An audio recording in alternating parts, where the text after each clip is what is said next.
Jay Williams is here, and we had a very testy night last night between the Bucks and the Pistons. Take a look at this. It's Blake Griffin and Giannis Antetokounmpo, and these guys were going at it all night long. Well, Detroit is tied for 9th in the Eastern Conference, so look, Blake Griffin, Andre Drummond are trying anything to get their team in contention to get to the playoffs. A lot of elbows being thrown out there, and it was getting kind of nasty, and the Bucks are really good, and they were leading most of the night. But then watch it here. That's Giannis. That's Blake Griffin. You see, again, they're going at it here. Look at the looks. I like the looks, but can we talk about the shot that went up the side of the backboard, Greeny? That's the MVP right now. What? It is. But then, Giannis coming from behind. That's one of the reasons he's the MVP. They're going the other way. Up and good we go, but keep an eye on where they were at the beginning. Look at the stare down between these two. It's going to get physical. You knew it's coming. Blake Griffin lets him feel it, and then here it comes. Here's the moment. Down goes Antetokounmpo, and you can't do this. The step over. Oh, he stepped over. AI step over. Chris Middleton comes in. That's no longer Blake Griffin. His name is Block now. Block. I'm calling him Block for the rest of the year. Yeah, well, I mean, that's the way this thing would go. You got Giannis, again, going strong to the basket. This thing was physical all night long. They would go at it. There were technicals that were eventually given out. In the end, everything would be all right. Nothing terrible would happen. Giannis is giving away shoes. He had 35 points and 9 boards. They win it easily, but not always pretty. At first, I was trying to talk back, try to let them know I'm this is more than basketball.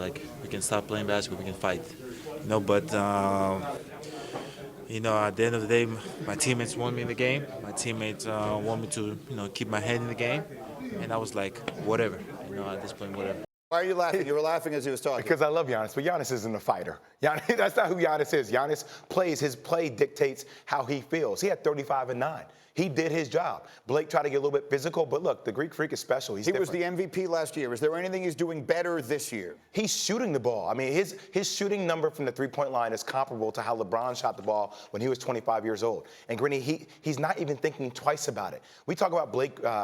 We talk about the kid who plays for the 76ers when you think about how he's trying to shoot the ball, right? And Ben Simmons? Ben Simmons. I'm sorry, I couldn't think of his name. Okay. We're having a lot of blocks today. Yeah. And my thing is watching Giannis. Giannis just shoots the ball from the three-point line now. Everything about his game is coming around. He's smooth, and his numbers are better than what they were last year when he won the MVP in every statistical category. Yeah, he's developing into almost an unstoppable force right now. Jalen will be in here a little bit later. The three of us will talk about who should be the MVP. And as we run the floor, we start with one of the guys in that conversation. Luka Doncic, his 17th straight game, at least 20 points, 5 boards, 5 assists. Mavs rally for a win over the Timberwolves. What has impressed you most about Luka? The fact that he's been able to sustain this level of play. And when you think about the MVP races right now, I have Giannis number 1, I have LeBron number 2, I have Luka number 3, and I have James Harden number 4.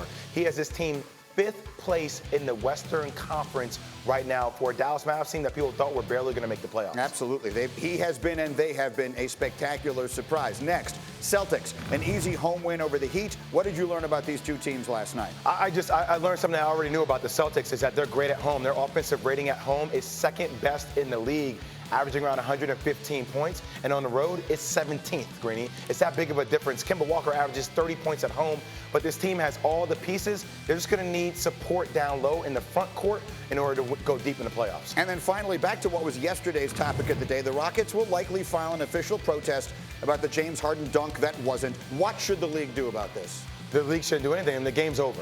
The game is over. Obviously, I think with all the cameras, you have to review this.